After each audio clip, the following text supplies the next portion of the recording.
SSLC ಫಲಿತಾಂಶದಲ್ಲಿ GG Venu international ಶಾಲೆಗೆ 100% ಫಲಿತಾಂಶ. ದಾಖಲೆ ಫಲಿತಾಂಶ ಸಾಧಿಸಲು ಶ್ರಮಿಸಿದ ಶಿಕ್ಷಕರಿಗೆ ಅಭಿನಂದನೆ ಸಲ್ಲಿಸಿದ ಸಂಸ್ಥಾಪಕ ಅಧ್ಯಕ್ಷ ಜಿ ಗೋವಿಂದಗೌಡ. ಇತ್ತೀಚೆಗೆ ಪ್ರಕಟವಾದ ಎಸ್ಎಸ್ಎಲ್ಸಿ ಪರೀಕ್ಷಾ ಫಲಿತಾಂಶದಲ್ಲಿ ಜಿಜಿ ವೇಣು ಇಂಟರ್ನ್ಯಾಷನಲ್ ಶಾಲೆಯು ಅಭೂತಪೂರ್ವ ಯಶಸ್ಸು ಸಾಧಿಸಿದ್ದು 100% ಫಲಿತಾಂಶ ದಾಖಲಿಸುವ ಮೂಲಕ ಗಮನ ಸೆಳೆದಿದೆ. ಬೇತಮಂಗಲ ಸಮೀಪದ ಗುಟ್ಟಳ್ಳಿ ಮುಳುಬಾಗಿಲು ಕ್ರಾಸ್ನಲ್ಲಿರುವ ಜಿಜಿ ವೇಣು ಇಂಟರ್ನ್ಯಾಷನಲ್ ಶಾಲೆಯಲ್ಲಿ ಪ್ರಸಕ್ತ ಸಾಲಿನ ಪರೀಕ್ಷೆಗೆ ಹಾಜರಾಗಿದ್ದ ಎಲ್ಲಾ ವಿದ್ಯಾರ್ಥಿಗಳು ಅತ್ಯುತ್ತಮ ಅಂಕಗಳೊಂದಿಗೆ ತೇರ್ಗಡೆಯಾಗುವ ಮೂಲಕ ಶಾಲೆಗೆ ಕೀರ್ತಿ ತಂದಿದ್ದಾರೆ.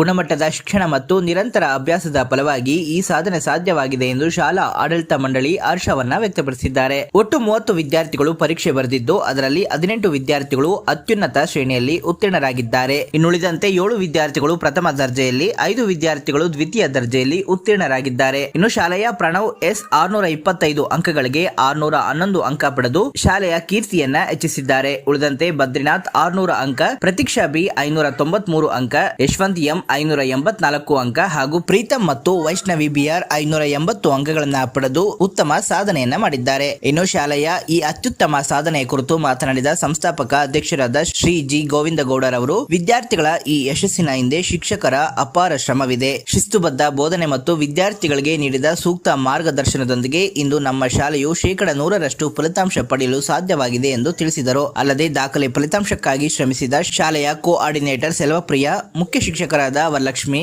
ಸಹ ಶಿಕ್ಷಕರಾದ ಬಾಲಾಜಿ, ನಾಗರತ್ನಮ್ಮ, ಆಯೇಷಾ ಬಾನು ಸೇರಿದಂತೆ ಸಿಬ್ಬಂದಿ ವರ್ಗದವರಿಗೆ ವಿಶೇಷ ಅಭಿನಂದನೆಗಳನ್ನು ಸಲ್ಲಿಸಿದರು.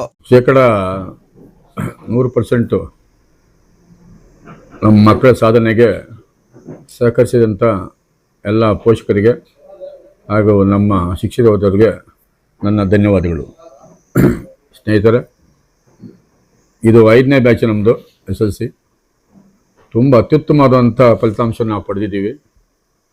30 ಜನಕ್ಕೆ ಮಕ್ಕಳು ಏನು ಎಕ್ಸಾಮ್ ಬರೆದಿರಲ್ಲ, 18 ಜನ ಡಿಸ್ಟಿಂಕ್ಷನ್ ಬಂದಿದ್ದಾರೆ, 7 ಜನ ಹೈ ಫಸ್ಟ್ ಕ್ಲಾಸ್ ಬಂದಿದ್ದಾರೆ, 5 ಜನ ಹೈ ಸೆಕೆಂಡ್ ಕ್ಲಾಸ್ ಬಂದಿದ್ದಾರೆ. ಸೊ ಹೀಗಾಗಿ ಮಕ್ಕಳು ಕೂಡ ನಾನು ಧನ್ಯವಾದಗಳನ್ನ ಹೇಳಲಿಕ್ಕೆ ಬಯಸ್ತೇನೆ. ಸೊ ಹೀಗಾಗಿ ವೇಣು ವಿದ್ಯಾಸಂಸ್ಥೆ ಅಂತಂದರೆ ಜಿಲ್ಲೆಯಲ್ಲೇ ಮನೆ ಮಾತಾಡಿದ ಸಂಸ್ಥೆ. ಇದು 36ನೇ ವರ್ಷ ನನ್ನ ಈ ಒಂದು ಎಜುಕೇಷನಲ್ಲಿ ನನ್ನ ಸರ್ವೀಸ್ ಇಲ್ಲಿ. ಸೊ ಹೀಗಾಗಿ ನನ್ನ ಮುಖ್ಯವಾದ ಉದ್ದೇಶ ಏನಂತಂದರೆ, ಈ ಒಂದು ಬಾರ್ಡ್ ತಾಲೂಕು ಬಂದಿರುವಂಥ ಉದ್ದೇಶ ಏನು ಅಂತಂದರೆ, ಮಿನಿಮಮ್ ಒಂದು 50% ಮಕ್ಕಳನ್ನು ಡಾಕ್ಟರ್ಸ್ ಮಾಡಿಸ್ಬೇಕು. ಅವರಿಗೆ ಹೇಗೆ ಅದನ್ನು ಅಚೀವ್ ಮಾಡಬೇಕು ಅಂತಂದರೆ, ಹೇಗೆ ಮುಂದೆ ಓದಬೇಕು ಅನ್ನೋದು ಈಗಾಗಲೇ ನಾನು CET ಹೇಗೆ ಅಟೆಂಡ್ ಮಾಡಬೇಕು, ನೀಟ್ ಹೇಗೆ ಅಟೆಂಡ್ ಮಾಡಬೇಕು, ಟೆಕ್ಸ್ಟ್ ಬುಕ್ ಹೇಗೆ ಓದಬೇಕಿಲ್ಲಿ, ಓದಿದ್ದನ್ನು ಹೇಗೆ ಮನನ ಮಾಡಬೇಕಿಲ್ಲಿ ಅನ್ನೋದು ಹೀಗೆ 4ನೇ ಕ್ಲಾಸಿಂದ ನಾನು ಟ್ರೈನಿಂಗ್ ಕೊಡ್ತಾಯಿದ್ದೀನಿ ಇಲ್ಲಿ. ಖಂಡಿತವಾಗಿ ಇದನ್ನು ನಾನು ಅಚೀವ್ ಮಾಡ್ತೀನಿ ಅಂತ ಹೇಳ್ತೀನಿ. ಪ್ರಣವ್ ಎಸ್ ಅನ್ನೋ ವಿದ್ಯಾರ್ಥಿ 98% ಸ್ಕೋರ್ ಮಾಡಿದ್ದಾರೆ. 625ಕ್ಕೆ 611 ಮಾರ್ಕ್ಸ್ ಸ್ಕೋರ್ ಮಾಡಿದ್ದಾನೆ. ಅದೇ ರೀತಿ ಬದ್ರಿನಾಥ್ ಎಂ ಅನ್ನೋ ವಿದ್ಯಾರ್ಥಿ 96% ಸ್ಕೋರ್ ಮಾಡಿ 625ಕ್ಕೆ 600 ಮಾರ್ಕ್ಸನ್ನು ಸ್ಕೋರ್ ಮಾಡಿದ್ದಾನೆ.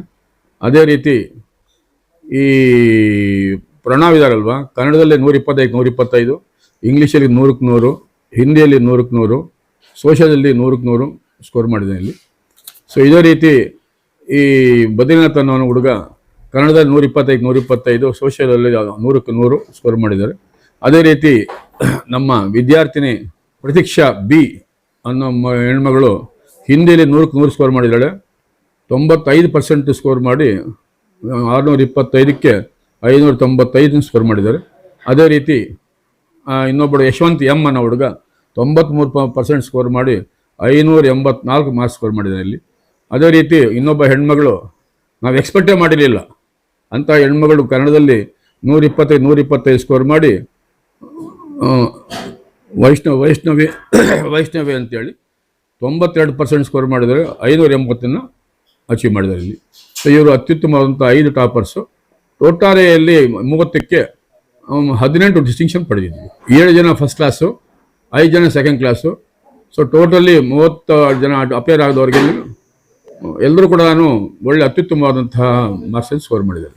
ಪ್ರತಿ ವರ್ಷ 100% ರಿಸಲ್ಟ್ ಬರ್ತಾ ಇದೆ. ಸೀಕ್ರೆಟ್ ಏನು ಅಂತ ಇದು 5ನೇ ಬ್ಯಾಚು ಕಂಟಿನ್ಯೂಸ್ ಒಂದು 100% ರಿಸಲ್ಟ್ ಬರ್ತಾ ಇದೆ ಇಲ್ಲಿ. ನನ್ನ 100% ರಿಸಲ್ಟ್ ಇದು ಕಾಮನ್. ನಮ್ಮದು 100% ಡಿಸ್ಟಿಂಕ್ಷನ್ ತೆಗಿಬೇಕು ಅನ್ನೋ ಉದ್ದೇಶನ ಹೊರಟಿದ್ದೀನಿ ನಾನು. ಯಾವ ಪ್ರಿಪರೇಷನ್ ಇರುತ್ತೆ? ಪ್ರಿಪೇರ್ ಟೀಚರ್ಸ್ ಇದ್ದಾರೆ ಇಲ್ಲಿ. ಜೊತೆಗೆ ನಾನು ಹಿಂದಿ ಒಂದು ಬಿಟ್ಟರೆ 5 ಸಬ್ಜೆಕ್ಟ್ ಕೂಡ ನನ್ನ ಮಕ್ಕಳು ಪಾಠ ಮಾಡ್ತೀನಿ. ನಾನು ಮೂಲಭೂತವಾಗಿ ನಾನು BSc B.Ed MA LLB. So ಹೀಗಾಗಿ science, mathematics, social, Kannada, English ಕೂಡ ಪಾಠ ಮಾಡಿ. ಮುಖ್ಯವಾಗಿ ಮನೆಯ ಇದನ್ನೇನೋ ಶಾಲೆ, ತಾಯಿಯ ಪ್ರಥಮ ಗುರು, ಪೋಷಕರು ಸ್ಪಂದಿಸಿದರೆ ಇಲ್ಲಿ ಖಂಡಿತವಾಗಿ ಕೂಡ ನಾವು ಮಕ್ಕಳನ್ನ ಯಾವ ಲೆವೆಲ್ ಬಗ್ಗೆ ತಗೊಂಡೋಗ್ಬೋದು. ಇಲ್ಲಿ ಮುಖ್ಯವಾಗಿ ಏನಾಗಿದೆ ಅಂತಂದರೆ ಈ ಒಂದು ಗಡಿ ಭಾಗದಲ್ಲಿ ಪೋಷಕರು ಮಕ್ಕಳ ಬಗ್ಗೆ ಹೆಚ್ಚಿಗೆ ಜಾಸ್ತಿ ಇಲ್ಲ. ಅದೇ ನಾವು ಶ್ರೀನಿವಾಸಪುರದಲ್ಲಿ ಆದರೆ ಪೋಷಕರು ಬಹಳಷ್ಟು ಒತ್ತು ಕೊಡ್ತಾರೆ ಇಲ್ಲಿ. ಆದರೂ ಕೂಡ ನಾವಿಲ್ಲಿ ಒತ್ತು ಕೊಡ್ತಾ ಇದ್ವಿ.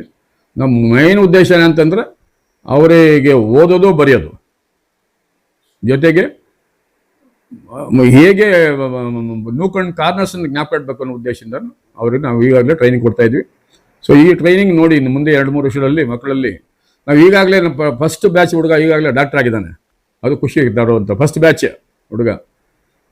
ಸೊ ಹೀಗಾಗಿ ನಾವು ಮುಂದಿನ ತಿಂಗಳಲ್ಲಿ ಇನ್ನೂ ಅತ್ಯುತ್ತಮವಾದಂತಹ ಸಾಧನೆ ಮಾಡಿ ಕೊಟ್ಟಿದ್ವಿ. ಹೇಳ್ದೇನಲ್ಲ ಇಲ್ಲಿ ಅದೇನೋ ಹೇಳಬೇಕು ಅಂತಂದರೆ ಭಗವಂತನೇ ಇಲ್ಲಿ ನನಗೆ ಕಳಿಸಿರೋದು ಇಲ್ಲಿ.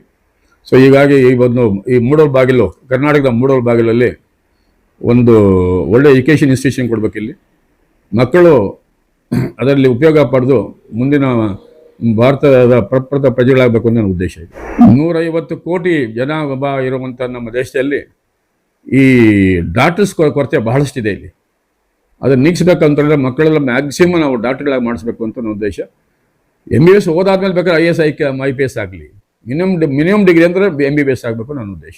ನೋಡಿ, ಹುಡ್ತಾ ಮಕ್ಕಳು ಯಾರೂ ದಡ್ಡೇನಲ್ಲ ಇಲ್ಲಿ.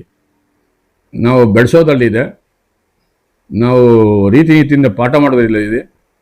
ಮಕ್ಕಳು ಸ್ವಲ್ಪ ಕಲಿಕೆಯಲ್ಲಿ ಹಿಂದಿರೋ ಮಕ್ಕಳಿಗೆ ಅವ್ರಿಗೆ ಸಪ್ರೇಟ್ ಗ್ರೂಪ್ ಮಾಡಿಕೊಂಡು ದಿನಕ್ಕೆ 1 hour ಹೆಚ್ಚು ಕೊಡ್ತಾರೆ. ಖಂಡಿತವಾಗಿ ಕೂಡ ಅವ್ರು ಬರ್ತಾರೆ. ನಿಮ್ಗೆ ನಾವು ಈಗಾಗಲೇ ಹೇಳ್ದೆ ಇಲ್ಲಿ ಈ ಬ್ಯಾಚಲ್ಲಿ ಕೂಡ ನಾನು 12 ಜನ ಮಕ್ಕಳು 9th ಫೇಲ್ ಆಗಿದ್ದರು. ಆದರೂ ಕೂಡ ಪೇರೆಂಟ್ಸೇನೆ ಹಣ ಫೇಲ್ ಮಾಡಿಬಿಟ್ಟು ಪರವಾಗಿಲ್ಲ, ನಮ್ಗೆ ಬೇಕಾಗಿದ್ದು ಅವ್ರಿಗೆ ಕ್ವಾಲಿಟಿ ಎಜುಕೇಷನ್ ಬೇಕು ಅಂತಂದರು. ಆದರೂ ಕೂಡ ಅವ್ರನ್ನ ಪ್ರಮೋಟ್ ಮಾಡಿಕೊಂಡು ಇವತ್ತು ಏನು 501ರಿಂದ ಹಿಡಿದು 360 ತೆಗಿದ್ದಾರೆ. ಅವರೆಲ್ಲ ಮಕ್ಕಳೆಲ್ಲನೂ ಹೋದ ವರ್ಷ 9th ಫೇಲ್ ಆಗಿದ್ದಾರೆ. ಆದರೆ ಇವತ್ತೆಲ್ಲ near by distinction, near by high first class second ಬಂದಿದ್ದಾರೆ. ಈಗ ಇಲ್ಲಿ ನಾನು ಪೇರೆಂಟ್ಸ್ ವಿನಂತಿ ಮಾಡೋದೇ ಅಂತಂದರೆ, ಸುಮ್ಮನೆ ಮಕ್ಕಳೆಲ್ಲಾನು 8th 9th ಏನು ಓದಿರೋ ತಂದಿಲ್ಲ ಆಗ್ತಾರೆ. ಇಲ್ಲಿ ನಮ್ಗೆ ತುಂಬ ತೊಂದರೆ ಆಗುತ್ತೆ. ಇಲ್ಲಿ ದಯಮಾಡಿ basically LKG UKG first second third ಸಾನಲ್ಲಿ ಹಾಕಿದರೆ ಅವರನ್ನು 100ಕ್ಕೆ 100% ಸ್ಕೋರ್ ಮಾಡಲಿಕ್ಕೆ ನಾವು ಹೆಲ್ಪ್ ಮಾಡ್ತೀವಿ. ಅವರ ಬೇಸಿಕ್ ಎಜುಕೇಷನ್ ಕೊಟ್ಟರೆ ತಾನಾಗಿ ಮುಂದೆ ಬರ್ತಾರೆ. ಅಲ್ಲಿ ಈಗೇನು ಮಾಡ್ತೀರಿ ಅಂತಂದ್ರೆ ಆ ಸ್ಕೂಲು ಈ ಸ್ಕೂಲು ಇಲ್ಲಿ ಒಂದು ದೊಡ್ಡ ಒಂದು ಇದೇನಂತಂದ್ರೆ ಬ್ಯಾಡ್ ಹ್ಯಾಬಿಟ್ ಪೇರೆಂಟ್ಸ್ ಅಂತಂದರೆ, ಈ ವರ್ಷ ಒಂದು ಸ್ಕೂಲಲ್ಲಿ, ಇನ್ನೊಂದು ವರ್ಷ ಇನ್ನೊಂದು ಸ್ಕೂಲಲ್ಲಿ, ಈ ಥರ 10 ಸ್ಕೂಲ್ 10 ಟೀಚರ್ಸ್ ತೆಗಿತಾರೆ. ಅಲ್ಲಿ ಒಂದೇ ಸ್ಕೂಲಲ್ಲಿ ಬಿಡೋದಿಲ್ಲ ಅವರೆಲ್ಲ. ಎರಡನೇದು, ಯಾರೇ ಮಕ್ಕಳು ವೀಕ್ ಆದ ಇಲ್ಲಿ ಕೇಳಬೇಕು, ಮ್ಯಾನೇಜ್ಮೆಂಟ್ ಕೇಳಬೇಕಿಲ್ಲಿ. ನಮ್ಮ ಮಕ್ಕಳು ಇಷ್ಟು ವರ್ಷ ಅಂತ ಹಾಕಿದೇವಲ್ಲ, ನಮ್ಮ ಮಕ್ಕಳು ಯಾಕೆ ವೀಕ್ ಆಗಿದೆ ಕೇಳಬೇಕಿಲ್ಲಿ. ಅವ್ರು ಕೇಳೋದೇ ಇಲ್ಲ. ಸೊ ಹೀಗಾಗಿ ನಾನು ಪೇರೆಂಟ್ಸ್ ವಿನಂತಿಸೋದು ಅಂತಂದರೆ, ದಯಮಾಡಿ ನೀವು ತಿಂಗಳು ಒಂದ್ಸರಿ ಬರಬೇಕಿಲ್ಲಿ. ಬಂದಾಗ ನಾವು ಪರ್ಸನಲ್ ಮಕ್ಕಳು ಕರಿತೀವಿ ಇಲ್ಲಿ, ಅವ್ರ ಟೀಚರ್ಸ್ ಇಲ್ಲಿ ಕರಿತೀವಿ ಇಲ್ಲಿ. ನಿಮ್ಮ ಮುಂದ್ಗಡೆನೇ ಅವ್ರನ್ನ ನಾವು ಕೌನ್ಸಿಲಿಂಗ್ ಮಾಡ್ತೀವಿ. ಪೇರೆಂಟ್ಸ್ ಅದ ಮ್ಯಾನೇಜ್ಮೆಂಟ್, ನಾನು ಪೇರೆಂಟ್ಸ್ ಅದ, ನೀವು ಮಕ್ಕಳು ಮತ್ತು ಟೀಚರ್ಸ್ 4 ಜನ ಸೇರ್ಕೊಂಡು ಇಲ್ಲಿ ಆ ಮಕ್ಕಳನ್ನು ಅದ್ಭುತವಾದಂಥ ಶಿಲ್ಪಿಗಳಾಗಿ ಮಾಡ್ಬೋದು ಅಂತ ನನ್ನ ಅಭಿಪ್ರಾಯ. ಸರ್, ಈಗಾಗಲೇ ಅಡ್ಮಿಷನ್ ಸ್ಟಾರ್ಟ್ ಆಗಿದೆ ನಮ್ಮಲ್ಲಿ. ಅಡ್ಮಿಷನ್ ತುಂಬ ಪ್ರೋಗ್ರೆಸ್ ಆಗಿದೆ ಇಲ್ಲಿ. ಸೊ ಈಗ ಪ್ರತಿಯೊಬ್ಬರಿಗೂ ನಾನು ಇಂಟರ್ವ್ಯೂ ಮಾಡ್ತಾ ಇದ್ದೀನಿ ಇಲ್ಲಿ, ಇಂಟರ್ವ್ಯೂ ಮಾಡಿ ಅಡ್ಮಿಷನ್ ತಗೋತಾ ಇದ್ದೀನಿ ಇಲ್ಲಿ. ಸೊ ಸ್ಪೆಷಲಿ LKG UKGಗೆ ಫಸ್ಟ್ ಸ್ಟ್ಯಾಂಡರ್ಡ್ ಬಂದಂಥ ನಾವೇ ಇಂಟರ್ವ್ಯೂ ಮಾಡೋಕೆ ಹೋಗೋದಿಲ್ಲ, ನೇರವಾಗಿ ತಗೋತೀವಿ ಇಲ್ಲಿ. ಸೊ ಏನಾದರೂ 8th 9th 10th ಬಂದ್ರೆ ಅವ್ರನ್ನ ಸ್ವಲ್ಪ ಅಡ್ಮಿಷನ್ ಮಾಡ್ಕೊತಾ ಇದ್ವಿ. ಆದ್ರೂ ಪೇರೆಂಟ್ಸ್ ಬಂದು ಬಲವಂತ ಮಾಡಿ ಅವ್ರಿಗೆ ನೀವು ಇನ್ಫ್ಲುಯೆನ್ಸ್ ಮಾಡಿಸಿ ಅಡ್ಮಿಷನ್ ಮಾಡಿಸ್ಕೊತಾ ಇದ್ದಾರೆ.